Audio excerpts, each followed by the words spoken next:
Más que una ironía, fue el rugido final de un viejo león. Ray Charles, antes de desaparecer para siempre del escenario de la vida, no dejó una canción de amor, no dejó una gran herencia. Lo que dejó fue algo mucho más explosivo. Una lista de 10 nombres que le habían perseguido, enfurecido y hecho querer ponerse delante de toda la industria musical y gritar: «¡Esta gente es falsa!». Para Ray, Elvis Presley no era más que un foco de atención exagerado. Kenny G, ruido de fondo para ascensores y vestíbulos de hotel. Y había otros 8. Ángeles blancos del alma, como los llamaban los críticos. Pero en palabras de Ray, eran marionetas colgadas de las cremalleras de las discográficas. ¿Crees que la música es solo entretenimiento? Para Ray, la música era la forma más pura de la verdad, y antes de hacer su última reverencia, usó esa verdad para hablar en voz alta, cruda y sin filtros. Este vídeo no es para soñadores, es para aquellos dispuestos a escuchar los nombres que Ray Charles nunca podría perdonar, los que, a sus ojos, traicionaron lo que la música debía ser. Y las razones que hay detrás podrían hacerte replantearte toda tu infancia. Antes de sumergirnos en las capas desconocidas de la música soul, no olvides dejarnos un like, un comentario y suscribirte. Tu apoyo mantiene vivas estas historias. Los Ángeles, una tarde de octubre de 2002. El pequeño estudio de grabación situado en Sunset Boulevard parecía sellado por el tiempo. Dentro, Ray Charles estaba sentado tranquilamente en su familiar silla de madera.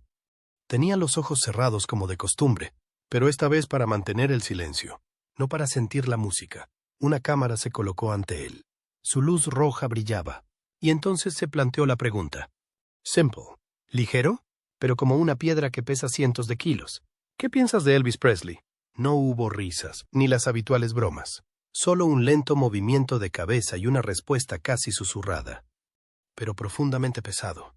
No me hagas más preguntas sobre Elvis. Todo lo que hizo fue tomar nuestra música y hacer dinero con ella. Elvis hacía tiempo que había fallecido, pero su sombra nunca había abandonado a Ray Charles, o más exactamente, los recuerdos de los artistas negros que habían contribuido a sentar las bases de la música estadounidense. Para el público, Elvis era el rey. Pero para Ray, él no era un rey. Era simplemente el primero en atravesar una puerta que otros habían abierto y en llevar una corona de voces que nunca habían sido nombradas. Nadie podía negar el talento interpretativo de Elvis, ni siquiera Ray. Pero nadie podía vivir realmente en la piel de un artista negro como Ray en la década de 1950. Ray había cantado gospel en iglesias. Él no robó nada, pero la gente nos robó a nosotros para ponerlo en sus manos, dijo Ray en una rara entrevista no emitida. Ray nunca atacó abiertamente a Elvis, pero nunca perdonó lo que Elvis representaba un sistema en el que los que creaban el arte tenían que esperar a que otros contaran su propia historia con un color de piel más apetecible. Entre bastidores, se dijo que una vez Ray se negó a actuar con Elvis en un programa de televisión, no por arrogancia, sino porque no quería contribuir a lo que él llamaba la difuminación de las raíces. La historia entre Ray y Elvis nunca fue la de dos individuos.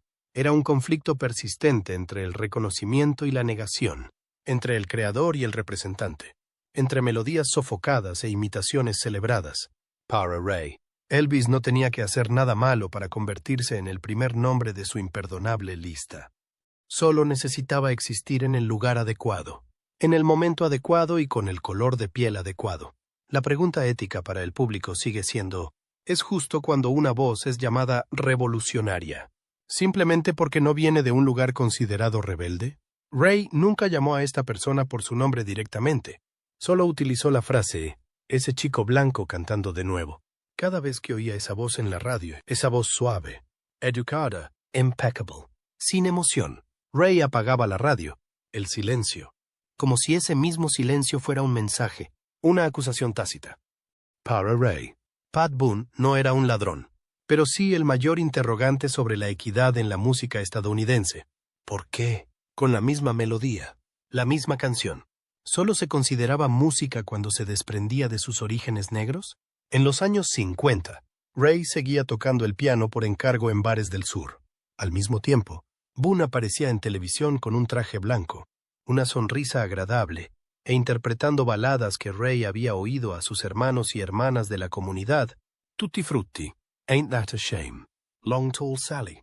Boone no escribió esas canciones, ni vivió con el dolor que las originó, pero le pagaron para que las reinterpretara, de una forma lo bastante agradable, lo bastante civilizada, lo bastante para entrar en los hogares blancos de clase media a los que el propio Ray nunca pudo entrar por la puerta principal. Ray contaba que una vez escuchó Ain't That a Shame de Pat Boone en la radio, y se rió, no porque fuera mala, sino porque estaba vacía. Canta como si estuviera leyendo el discurso de otra persona, murmuró. Pero lo que atormentaba a Ray no era la música, sino el sistema que había detrás, un mundo en el que a Fats Domino, autor de esa canción, se le negaba la difusión simplemente por su nombre y el color de su piel, mientras que Boone era celebrado como un icono de la música nacional. En una grabación de 1983, Boone apareció por sorpresa en un acto de homenaje a leyendas negras. Se acercó, estrechó la mano, conversó. Cuando se acercó a Ray, solo hubo una mirada. Ray no le estrechó la mano. No hubo reacción. Miró a lo lejos. Se levantó tranquilamente las gafas de sol y se dio la vuelta. Alguien preguntó, ¿no te gusta Pat Boone? Ray respondió, no le conozco. Solo sé que solían poner su voz en lugar de la de mis amigos. Para Ray, el resentimiento no se dirigía a Pat como individuo, sino al hecho de que a Pat se le permitiera mientras que a cientos de otros no. Boone no inventó el sistema, pero se benefició de él. Ray no quería reclamar la gloria, solo quería que la gente dejara de llamarlo justo, dejara de llamarlo accidental, dejara de fingir que la música blanca y la música negra partían del mismo lugar. Ray falleció en 2004. Boone sigue vivo. Sus discos se siguen vendiendo en las tiendas de souvenirs del sur de Estados Unidos. Pero si escuchas atentamente, muy atentamente, notarás que falta algo en cada una de esas grabaciones. No porque Pat cantara mal, sino porque nunca saboreó la sensación de ser rechazado cuando alzó la voz por primera vez. Pat Boone no robaba canciones, pero la aureola que llevaba era una luz reflejada de otras almas a las que nunca reconoció humildemente. Ese chico canta como si llevara mi piel. Ray Charles lo susurró una vez en una pequeña rueda de prensa celebrada en Chicago en 1993. Cuando le preguntaron por un fenómeno del soul blanco que agitaba las listas de éxitos, Michael Bolton no gritó ni estalló como cabría esperar. Ray lo dijo como si hablara consigo mismo, no por ira, sino por algo mucho más insidioso. Un sentimiento de ser suplantado. Ese año, Michael Bolton estaba en la cima de la gloria. Era el rey de las dolorosas canciones de amor, el que devolvió el soul al público estadounidense. Actuó con sinfónicas, hizo dúos con Pavarotti y recibió millones de ovaciones por sus roncas y sostenidas notas vocales, algo que antaño se consideraba demasiado intenso cuando Ray lo interpretaba 3 décadas antes. La ironía era que cuando Ray cantaba con esa emoción, se le consideraba demasiado negro, pero cuando Bolton cantaba exactamente igual, era aclamado como un soplo de aire fresco. Y ese fue el corte más profundo. No necesitaba un cuchillo, solo otro nombre y otro color de piel. Una noche, entre bastidores de los American Music Awards, Ray fue invitado a actuar con artistas de la nueva generación. Michael Bolton estaba en la misma fila cuando el organizador mencionó a los artistas herederos de Ray Charles. La cámara se dirigió primero a la cara de Bolton. Ray se dio la vuelta. Sonrió. Pero en su corazón se fracturó. ¿Cómo se hereda una vida que nunca se ha vivido?, escribió en su cuaderno después de aquella velada. Para Ray, una voz no era solo sonido, era historia. Era el precio pagado. Fue cada actuación rechazada por no ajustarse a los gustos de los blancos. Fue cada grabación eliminada de la radio por ser demasiado negra. Fueron las lágrimas de su madre cuando se quedó ciego a los 7 años. Y aún así le enseñó a tocar el piano por intuición. Esas cosas no estaban en la técnica vocal, ni en los Grammys, ni en los elogios de los medios. Pero Michael Bolton no necesitaba vivir eso. Solo tenía que replicar la voz, y lo hizo excepcionalmente bien. En una ocasión, cuando le preguntaron si se sentía ofendido por haber sido imitado, Ray respondió simplemente, «No estoy enfadado porque haya cogido mi voz. Me enoja que le hayan dado un nuevo nombre». Y esa fue la verdad más dolorosa. No porque Bolton le hiciera daño intencionadamente, sino porque todo el sistema se puso detrás, aplaudiendo la sustitución. No castigaron a Bolton, se limitaron a apartar tranquilamente a Ray, como si esa música nunca hubiera sido suya. Alguien de la industria contó que, Después de ver a Michael Bolton interpretar Georgia on My Mind, una canción profundamente asociada a Ray, permaneció en silencio durante mucho tiempo. Luego dijo en voz baja, «Canta la letra, pero no lleva el peso». Ray no necesitaba disculparse por ese sentimiento, porque no provenía de la envidia, sino del recuerdo. El recuerdo de alguien que tuvo que luchar para que su música sonara en la radio. Mientras una versión rehecha era alabada como historia, nadie la llamaba apropiación, pero él tenía claro que no era justo. Michael Bolton no hizo nada malo, pero Ray Charles tampoco fue tratado con justicia. Y en ese vacío, los artistas negros aprendieron una vez más a tragarse las lágrimas, dejando un suspiro que se mezclaba con la música que ya no les pertenecía de verdad. Lo llamaron jazz.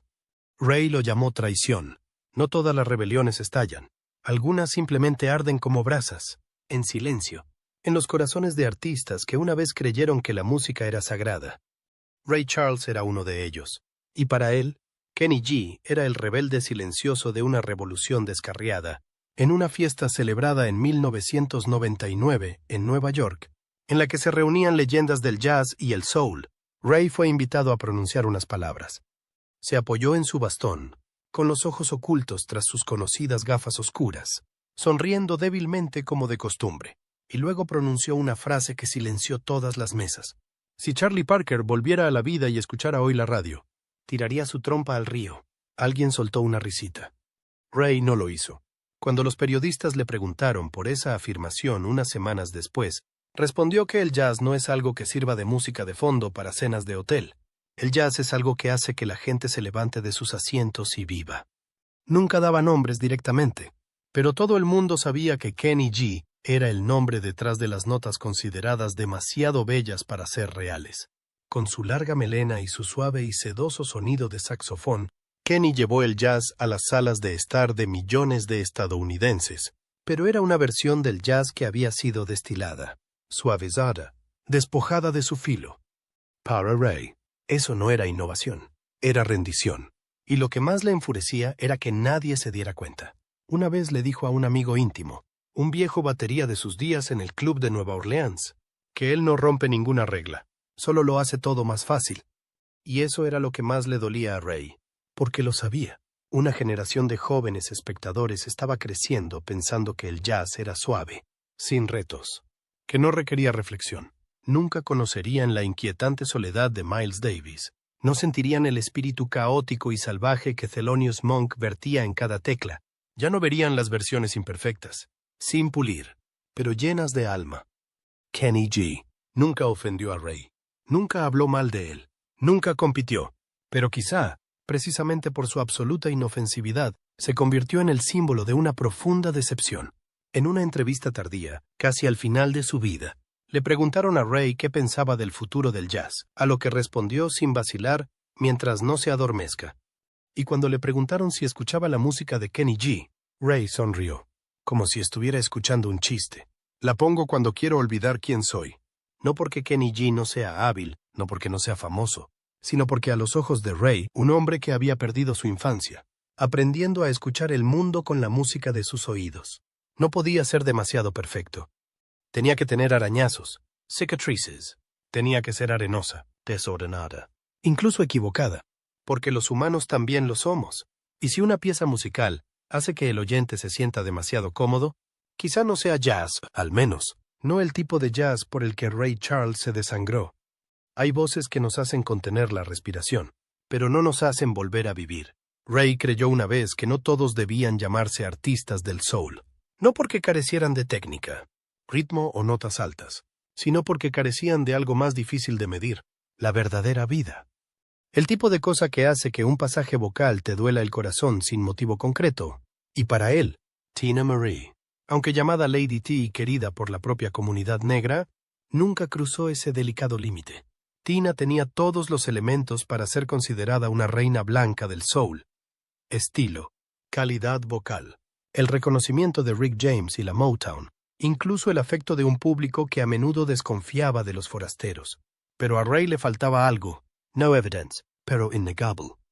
Una vez compartió en una conversación privada a finales de los 90, ella canta como si hubiera sido entrenada. Pero el alma no viene de la práctica, viene del dolor. Muchos pensaban que Ray era duro, incluso envidioso. Se preguntaban cómo alguien como él, que había luchado por superar los prejuicios raciales, no podía abrazar a una mujer blanca que se adentraba valientemente en el mundo negro, provocando admiración y respeto. Pero para Ray, la cuestión nunca era el color de la piel, sino las raíces. Solía sentarse en silencio durante horas en el estudio de grabación, solo escuchando una pista vocal seca de un nuevo artista, sin necesidad de acompañamiento, sin focos. Solo necesitaba oír la respiración entre dos notas, el ligero temblor en la última palabra, la pequeña desviación del ritmo, cuando alguien no intentaba ser perfecto. Tina, dijo una vez, tiene el tono, pero no las cicatrices. Ese comentario se extendió más tarde por la comunidad de la música soul como una herida silenciosa. Nadie se atrevía a mencionarlo directamente, pero todos entendían a quién se refería Ray. La amarga verdad era que Ray no odiaba a Tina Marie como persona. Respetaba su esfuerzo, admiraba su valentía y sabía que había luchado mucho para mantenerse en el mundo del soul sin ser vista como un acto de blancura. Pero tampoco podía perdonar una cosa. La música no es un lugar al que intentar parecerse. Solo tiene sentido cuando eres tú mismo, por torpe que seas, por fracturado que estés. Para Ray, Tina era como un espejo limpio que lo reflejaba todo, pero que no conservaba el alma. Tina Marie falleció en 2010, 8 años después que Ray. Muchos la llamaron icono, una chica blanca con voz negra. Pero si Ray siguiera vivo, probablemente descartaría esa etiqueta y se limitaría a sacudir la cabeza en silencio. Porque una voz, por muy parecida que sea, no puede sustituir a un verdadero viaje. Ray no dijo esto para juzgar. Era simplemente un anciano que había sido testigo de la celebración de demasiadas voces por razones equivocadas. Habló porque creía que si el alma es sagrada, la música no debería ser una mera sombra. Y Tina Marie, a pesar de ser hermosa, talentosa y valiente, seguiría siendo para siempre un alma que permanece detrás de la cortina, cantando con admiración, pero que nunca llega a salir del todo a la luz de la verdad. No todos los que te odian te lo gritan a la cara. A veces, lo que perdura en la memoria es la indiferencia, fría, precisa, vertida como agua helada. Y George Harrison era una de esas personas. Ray Charles nunca se privó de expresar su devoción por las canciones que amaba, aunque no fueran suyas. Y cuando Ray decidió versionar algo, la célebre canción de amor de George Harrison, no lo hizo para demostrar nada. Lo hacía porque se veía a sí mismo dentro de él. Tocó el piano, estiró su voz, suavizando notas que habían sido rígidas en el original. Devolvió algo a donde realmente pertenecía, entre el corazón y la soledad. El público aplaudió. Los críticos la aclamaron como una de las mejores versiones jamás grabadas. Incluso Frank Sinatra declaró en una ocasión que Ray hacía sangrar la canción. Sin embargo, George Harrison, el mismísimo autor de la canción, cuando le preguntaron qué opinaba de la portada, contestó tranquilamente, «Me gustó el puente, esa parte la hizo bien. El resto no me gustó, no hay suficientes matices». Una frase. No es necesario insultar, sin ánimo de ofender, pero a Ray Charles le dio escalofríos. No dijo nada en aquel momento, pero sus allegados lo contaron. Dobló su cuaderno, la página en la que estaba escribiendo, por algo, y nunca volvió a interpretar esa canción. Ray Charles, a pesar de ser una leyenda, siempre mantuvo una piel fina, no por debilidad, sino porque era tan sensible a la música como a su propia carne, a él. La música no era técnica, y mucho menos estrategia, era una confesión. Y cuando alguien a quien respetaba lo juzgó como si un plato estuviera mal condimentado, se sintió desestimado. Lo que a Ray le dolía más que las críticas no eran las palabras en sí, sino la actitud de George por encima de todo. Nunca conversó con Ray, nunca le preguntó por qué había elegido expresarlo así. Nunca se sinceró. Se limitaba a juzgar, como un crítico incapaz de comprender las profundas penurias que el artista que tenía delante había padecido. Ray le dijo una vez a un amigo íntimo, «He tocado música con gente que no podía oír, pero George podía oírlo todo y aún así no sentía nada». En el mundo de Ray Charles, donde había sido rechazado por el color de su piel, expulsado de la radio por cantar con demasiada sinceridad, considerado demasiado emotivo para una canción de amor. La crítica de un caballero blanco que representaba la perfecta música británica convertía todos sus esfuerzos en un juego con reglas sesgadas. George no tenía mala intención, pero olvidó que, Para gente como Ray, el silencio también puede matar una parte de la propia creencia. Ray no estaba resentido con George Harrison, simplemente dejó de mencionarlo, dejó de tocar esa canción. Y en su última entrevista sobre las portadas de las que una vez se sintió orgulloso, Ray enumeró cada nombre, cada recuerdo, pero algo no estaba en la lista. Alguien preguntó por qué. Ray simplemente respondió, porque a algunas personas les gusta mantener su amor bajo llave, a mí no. Y eso fue todo, una canción de amor, una oportunidad para conectar. Lo llamaron el sucesor de Michael. Ray le llamaba el chico que sabe bailar, pero no conoce el dolor. Había una cosa que Ray nunca podría aceptar, la música empaquetada como los productos en un supermercado, sin aroma, sin sabor, sin alma. Y para él, Justin Timberlake personificaba esa música de plástico. Ray nunca estuvo de moda, pero sobrevivió a todas las modas. Desde sus años de adolescencia, vagando y tocando en bares de la Georgia rural del sur, Ray había visto sobre el escenario a copias bellamente vestidas, que fingían cantar, que fingían sentir dolor, que fingían ser auténticas, solo para vender discos. Pero lo que más le cansaba era que, después de décadas, seguían existiendo y eran más sofisticados que nunca.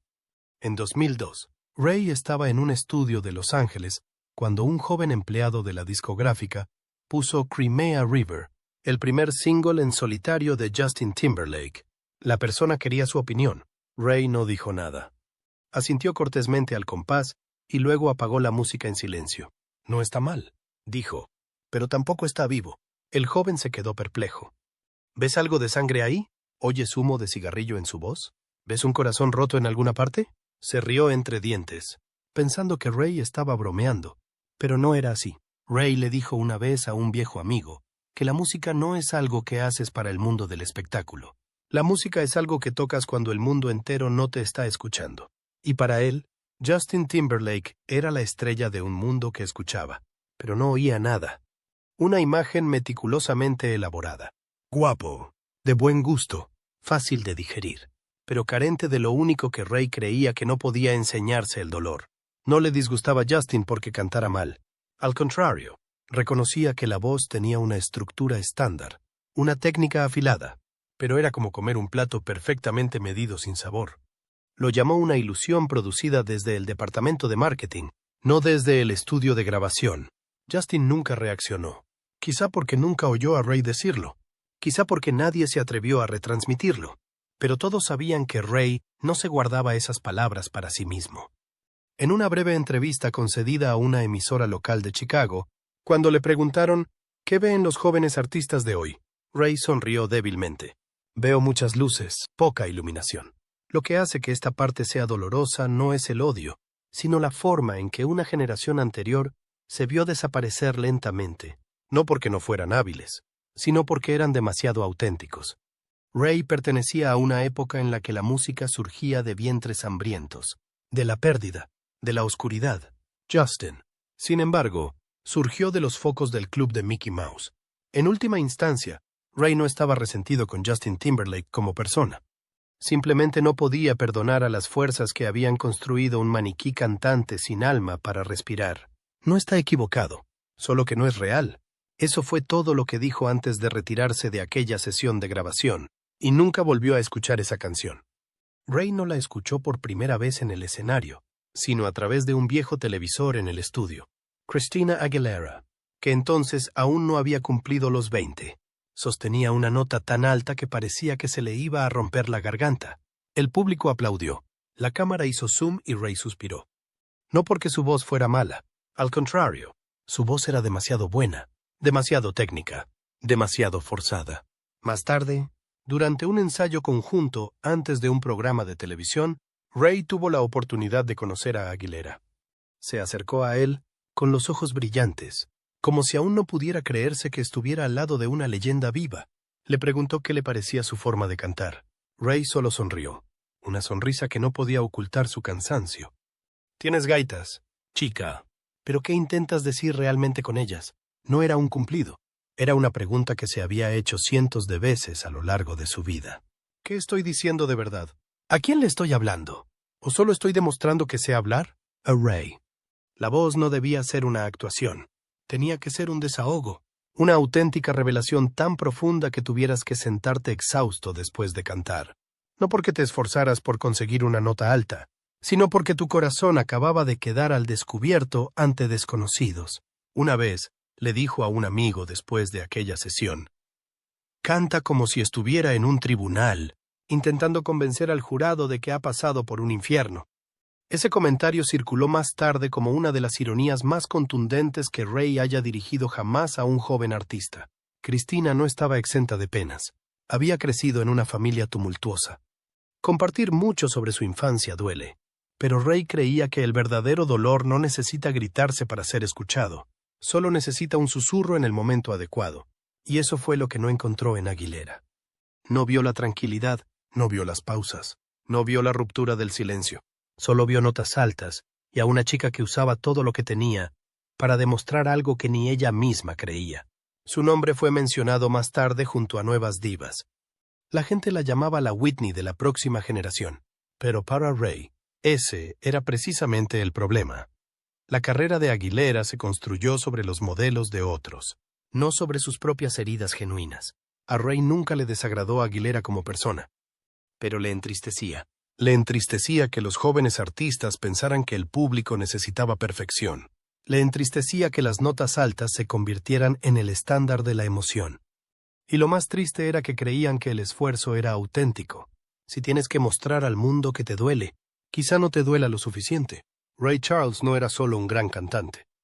Era un hombre que había salido de un orfanato, sin ver nada, sin nada en las manos. Y aún así alzaba la voz como si el mundo entero le debiera un público. Y para él, Christina Aguilera podía tenerlo todo, pero su alma, al menos en aquel momento, seguía de pie fuera del estudio de grabación, sin atreverse aún a entrar. La sala de conciertos estaba en silencio.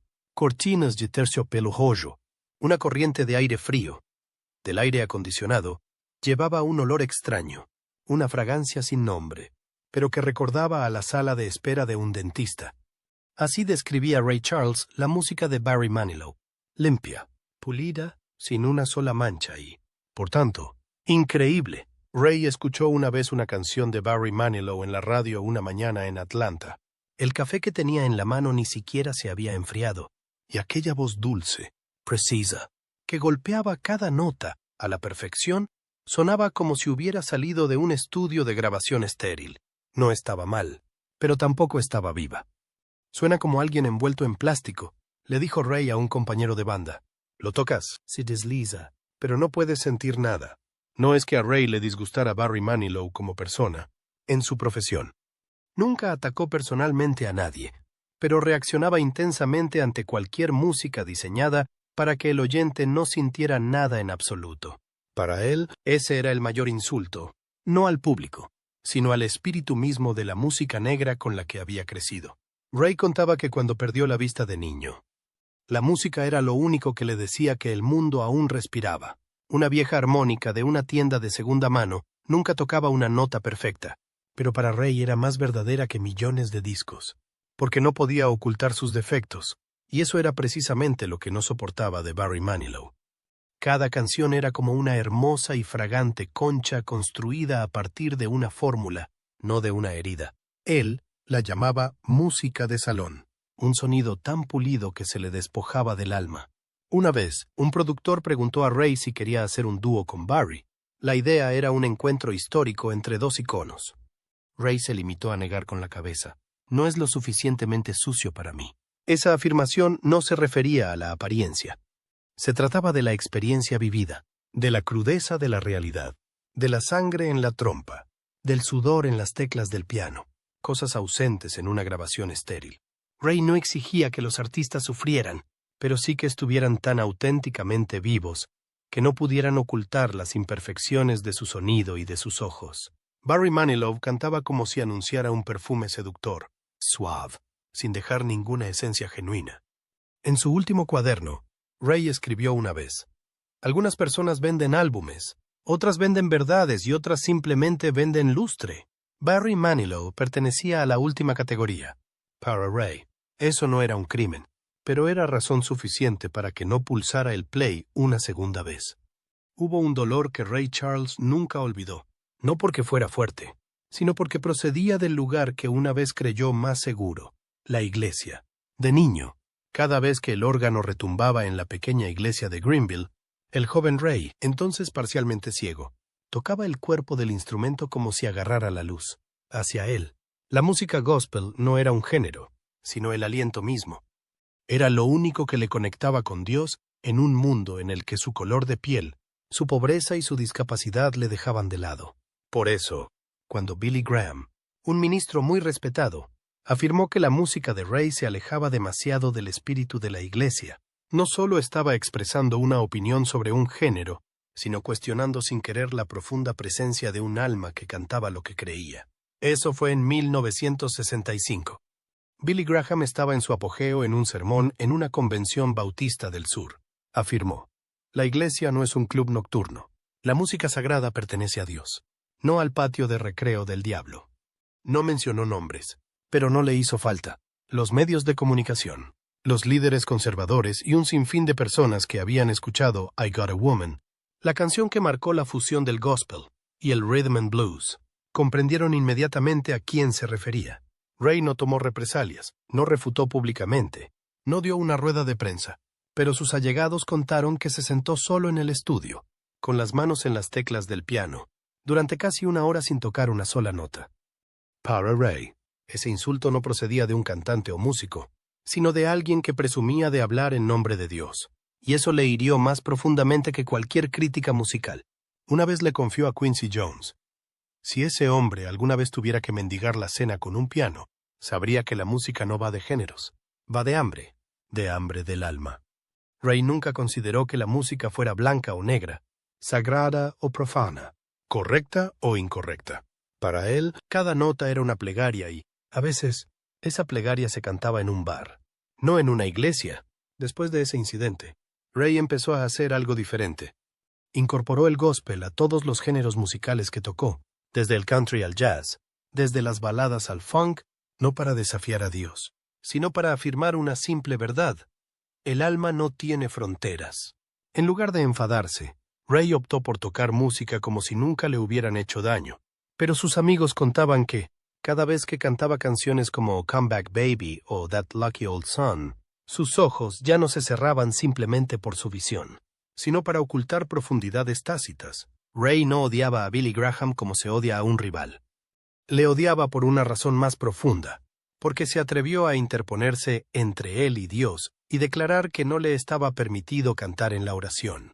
Ray Charles nunca pronunció palabras amargas solo para llamar la atención.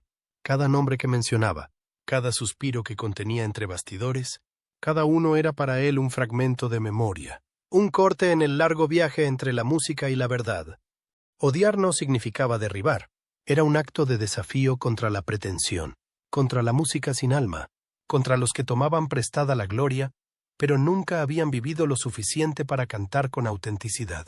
Nadie podía derrotar de verdad a Ray, pero le recordaban que cuando un artista negro tiene que luchar para hacerse oír, unas notas demasiado limpias pueden ocultar toda una época de injusticia.